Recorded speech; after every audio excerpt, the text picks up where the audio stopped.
Buenas tardes, mi nombre es Linda Estefany Martínez Villegas, estudiante de Comunicación Social y Periodismo de la Universidad Politécnico Gran Colombiano.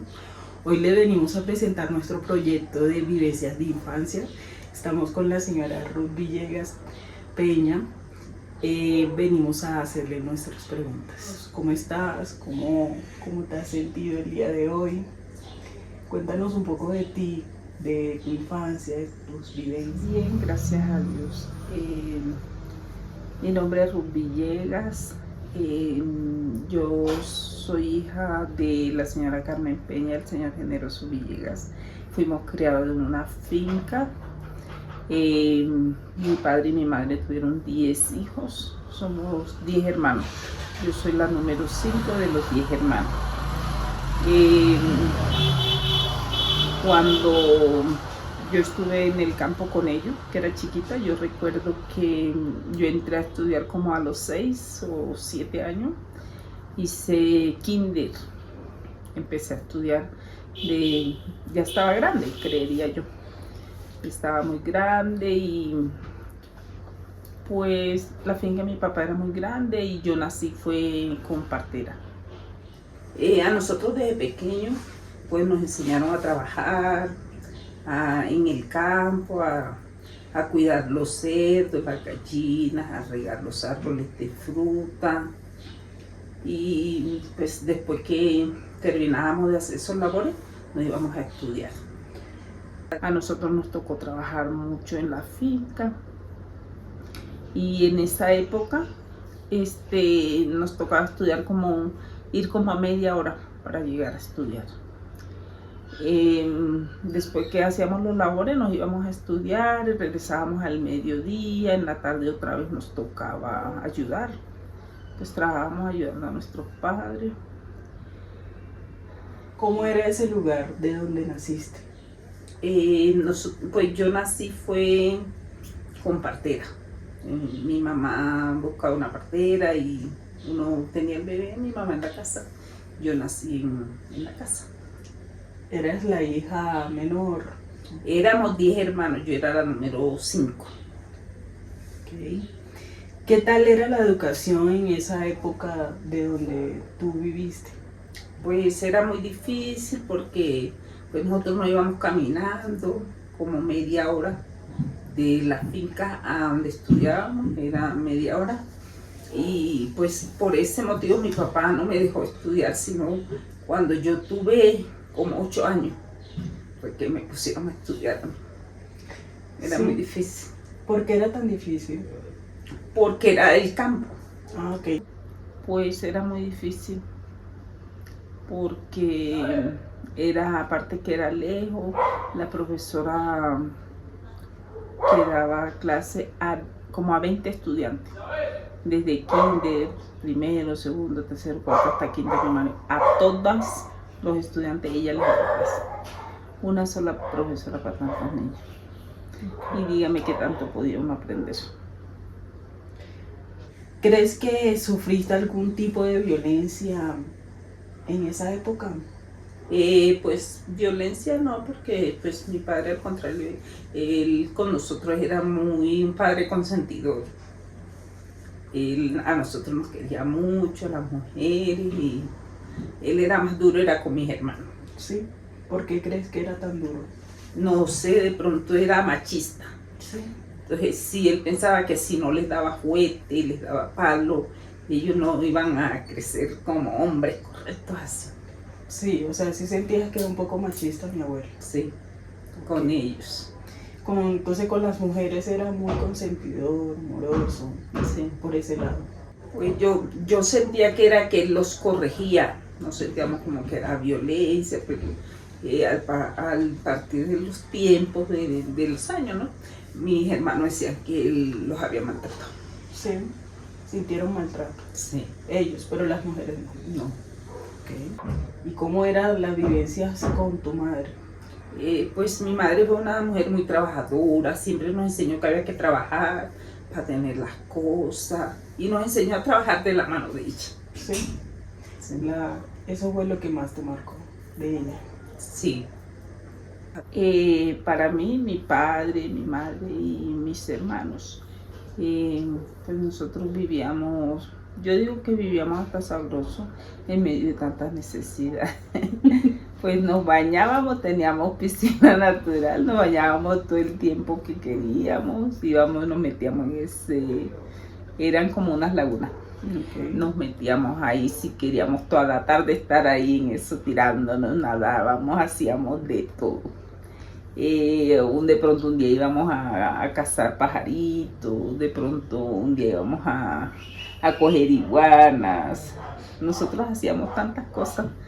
Pues yo pienso que fue una infancia feliz, a pesar de que no teníamos comodidades. Okay. ¿Cuál fue ese suceso que más te marcó en tu infancia? La muerte de un tío. ¿Qué pasó? ¿Qué sucedió? Lo que pasa es que mi tío él sufría de epilepsia y mi papá nunca lo dejaba salir solo, y ese día le dijo a un primo que lo cuidara. Y lo dejó ir a bañarse solo a la laguna que te digo. Y cuando él estaba en la laguna le dio el ataque de epilepsia y él cayó en la laguna y se ahogó. Y eso fue algo porque él era un tío muy especial. Era como un papá. Cuando mi papá no estaba, él nos cuidaba, él también nos consentía. A mi hermana Fran, ella era la última, era la más chiquitica, y él le decía Cristiana. Él no dejaba que nadie la molestara, porque ella era la bebecita. ¿Por qué le decía cristiana? Porque él le decía que era una cristianita. ¿Y tiene algún significado esa frase? Yo no sé para él qué significaba esa cristiana, le decía. ¿Como esa niña? Esa niña le quería decir algo bonito. Entonces él no permitía que nadie le tocara su cristiana, le decía, esa cristiana. ¿Crees que de alguna manera de lo que viviste con tu tío influyó en lo que eres actualmente? Yo creo que sí, por lo que a mí me dolió tanto la muerte de él. Y yo a veces soy muy sentimental y me apegué mucho a mi familia. Sí. Sí, tanto me dolió mucho la muerte de mi mamá. Y de mi padre también, pero uno tiene que superar esas cosas. O sea, me han marcado bastante esas situaciones. Sí. ¿Cómo te sentías en esos momentos de dificultades? Si viviste alguna en tu infancia. Cuando mi tío se murió, No de tu infancia como tal, de algunas dificultades. que la recuerde. Si viviste alguna. No, pues esa nada más. Cuando mi tío murió, que nos dolió mucho porque lo extrañábamos. Cuando mi padre se iba para otro lado y nos dejaba, nos hacía mucha falta él. Era como una compañía. Y cuando recuerdo que me contaste que tuvieron que pasar por una dificultad y abandonar sus tierras. Cuando nos desplazaron, sí, nos tocó dejar todo tirado. ¿Qué recuerdas? ¿Qué me cuentas de esa historia? Fue muy duro porque a mi hermano casi lo matan, a él lo dejaron casi por muerto.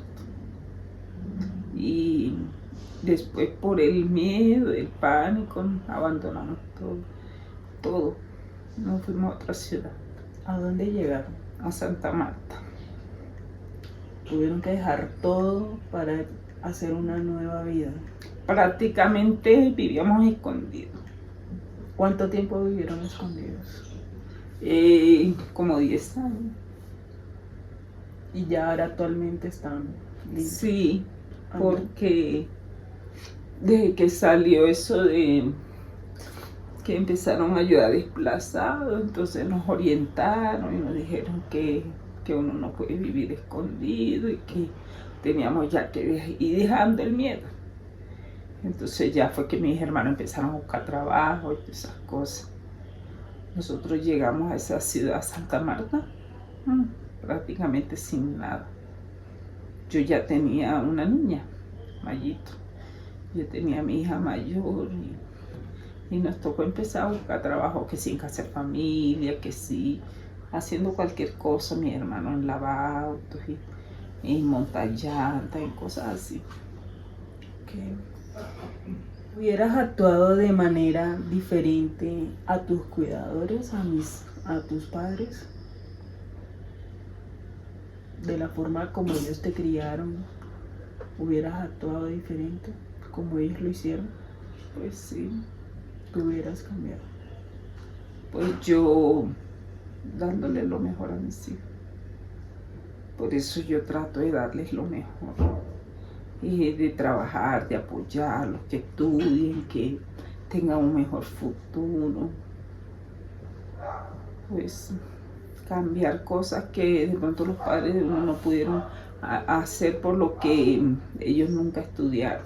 ¿Cómo crees que afectó la falta de educación para tu desarrollo? Bastante, porque cuando llegué a esta ciudad no conseguí empleo.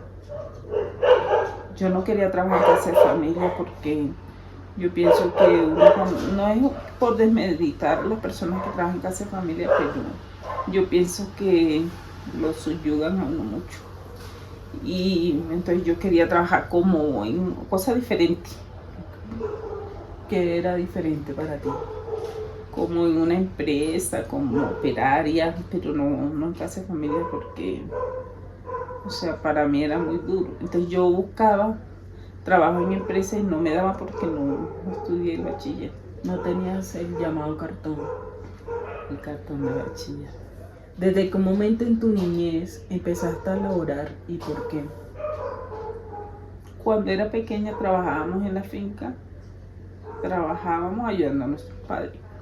Cuando ya tenía como 17 años, fue que yo empecé, para poder estudiar el bachillerato, que yo hice hasta 9º grado, yo me fui a trabajar en una casa de familia cuidando un niño, un bebé. Y hacía todos los quehaceres en la casa, cuidaba al niño y en la noche yo iba a estudiar. Me pagaban 20.000 pesos mensuales. ¿Esos 20.000 pesos te alcanzaban para subsistir? Para comprar mis cosas personales. Solo para tus cositas personales. Sí, porque yo no le podía ni mandar a mi mamá porque no alcanzaba. Y ellos me daban a mí los pasajes para ir a estudiar. ¿Te apoyaban solo con quiénes eran esas personas que A los que yo le cuidaba al niño? ¿Pero los conocías de en algún lado? No. ¿Cómo llegaste a conocerlos? Yo trabajaba primero, antes de yo cuidar a ese niño, yo trabajé con una pareja, haciéndole los quehaceres de la casa, y ellos vendieron ese apartamento y ellos se fueron a vivir a otro lado. Entonces, cuando ellos llegaron los nuevos del apartamento, ellos me dijeron que si yo me quería quedar trabajando con ellos, cuidándole el niño, haciéndole los oficios. Entonces yo les dije que sí. Entonces ellos me tenían mucho cariño, mucho aprecio, por lo que yo era una persona de confianza. ¿Cuánto tiempo trabajaste con ellos? Como 2 años. ¿Sí? Después, ¿qué seguiste haciendo? Yo decidí irme a vivir con el papá de mis hijos. Okay. ¿Cuántos años ya tenías? Tenía 19, 20 años. 20 años, ya eras grande. ¿Y en qué grado estabas de educación? 8º. Sí te faltaba. ¿Y seguiste estudiando después? Cuando ya tuve la niña. Cuando iba a tener la segunda niña, salí embarazada y no terminé el bachillerato. No pudiste. No, porque ya eran 2 niñas y cómo. ¿Recuerdas cómo te sentías en esos momentos de dificultades? ¿En tu adolescencia o niñez? Fue dura, que tocaba trabajar para poder ir a estudiar. A veces, pues habiéndolo todo en la finca, a veces habían cosas como muy necesarias, como calzado, ropa, todas esas cosas. Lo más económico. Me gustaría que me contaras un poco más de cómo fue, empezaste a estudiar a los 6 años, ya cuando iba avanzando los años y la educación era un poco precaria, era muy difícil estudiar. ¿Qué era lo siguiente a suceder cuando no podías seguir estudiando, que sabías que tenías que trabajar? ¿Qué me dices? ¿Cómo te sentías en esos momentos? Pues era muy duro, me tocaba trabajar, cuidar a un niño, hacia una casa y en la noche ir a estudiar. Y a veces no alcanzaba a hacer tareas. Y era muy difícil porque ir uno a estudiar y le pregunté uno, ay, madre, no estudié, no sé, es muy difícil, es muy duro. ¿Quiénes te apoyaron en ese momento de estudios? ¿Estudiabas ahí mismo en el pueblo o No, tenías que me ir fui a otra ciudad, a dónde te fuiste? a Valledupar. ¿Y allá con quién viviste? Sola en la casa donde trabajaba interna. Trabajabas de interno. ¿Sentías que esas personas te apoyaron? Pues por lo que me daban los pasajes para ir a estudiar. ¿Solo te daban eso, la comida? ¿Qué más? Cuenta. Me pagaban 20.000 pesos mensuales. Solo 20.000. ¿Y a quién cuidabas? ¿A qué niños? Era un bebé, un niño. ¿Qué recuerdas de esos niños que cuidabas? Era uno solo. Pues era bebecito, y yo lo cuidaba en el día, la mamá trabajaba en un almacén. Y lo cuidaba y hacía la casa, les hacía el almuerzo, hacía todo lo de la casa en ese apartamento. ¿Cómo hubieras actuado de esa manera antes a lo actual, a lo ahora? ¿Qué hubieras cambiado tú? Pues yo pienso que hoy en día uno apoya a los hijos para que tengan un mejor futuro. Entonces yo hubiera esperado más apoyo en mis padres. Sí. ¿Cómo crees que afectó la falta de educación y desarrollo en ti? Pues porque a veces es difícil conseguir empleo. Yo cuando llegué a esta ciudad no fue fácil. Necesitaba el cartón de bachiller para poder entrar a una empresa y no lo tenía. No lo tengo. Entonces eso fue una gran falla. Sí. Fue muy difícil porque es que no es como uno tener un bachiller, o sea, tener al menos un técnico, pues es más fácil. Por eso es que yo a ustedes los apoyo, a que tengan un mejor futuro. Cuéntame un poco más, ¿desde qué momento en tu niñez empezaste a laborar y por qué? Pues nosotros trabajamos en el campo para poder ayudar a nuestros padres, digamos, en las labores del campo. No le trabajábamos a nadie, pero sí trabajábamos, que si regando los árboles, que echándole maíz a las gallinas, a los cerdos, a todo lo que había que hacer. Eso lo hacías de niña. Sí, de chiquita. Y ya cuando creciste fue que te fuiste a la ciudad, a Valledupar, a trabajar. ¿Hubo algún anhelo de niño que anhelaste y nunca tuviste? Sí. Yo cuando era niña, yo quería tener una bicicleta monareta, se llamaban las bicicletas de niña.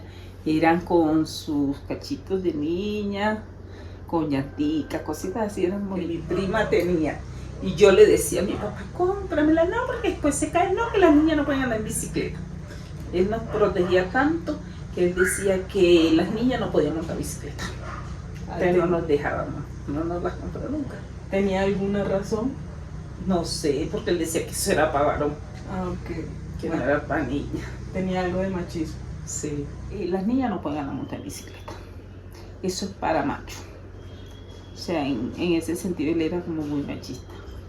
Él no permitía que uno, digamos, se pusiera pantalones, eso no, eso era de hombre, que tenía que ser vestido.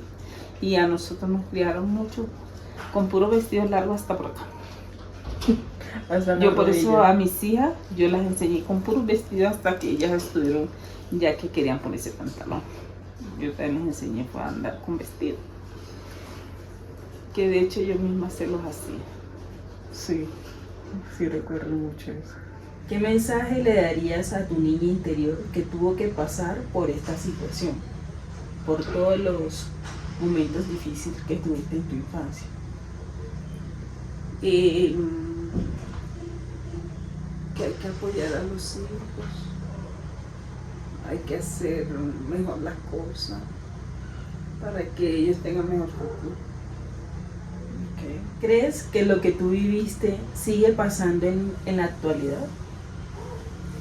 Sí pasa, pero ya a menos. ¿Menos? ¿Tienes alguna experiencia o algo parecido? Pues lo vivo por mí, porque yo a mis hijos, yo he trabajado duro para darles lo que yo no tuve. Okay. Y para que ellos estudien también. ¿Los has apoyado? Sí. ¿Has estado ahí con ellos? para que Sí. no pasen por las mismas situaciones. Uno debe dar lo mejor para que los hijos de uno tengan un mejor futuro y no pasen por todas las necesidades que uno ha pasado. Ya pasa menos por lo que ahorita hay más orientación, ya pues los padres no son lo mismo de antes. Anteriormente había muchos padres analfabetas que no sabían ni leer ni escribir. Entonces yo de pronto pienso yo que no pensaban en un futuro mejor, que las mujeres estaban hechas para nada más para parir, y como en la época de antes las mujeres no trabajaban. Entonces, ¿para qué estudiaban? Si la mujer era para parir nada más. Los que tenían que estudiar eran los hombres, los que tenían que trabajar eran los hombres, y sucesivamente. Eso era lo que pasaba. Ok. Bueno, Ruth, te agradecemos por brindarnos este espacio, por contarnos a nosotros tus vivencias. Te agradecemos mucho y que tengas un lindo día hoy. Bueno, linda, a ti también. Te deseo lo mejor en tu carrera. Gracias.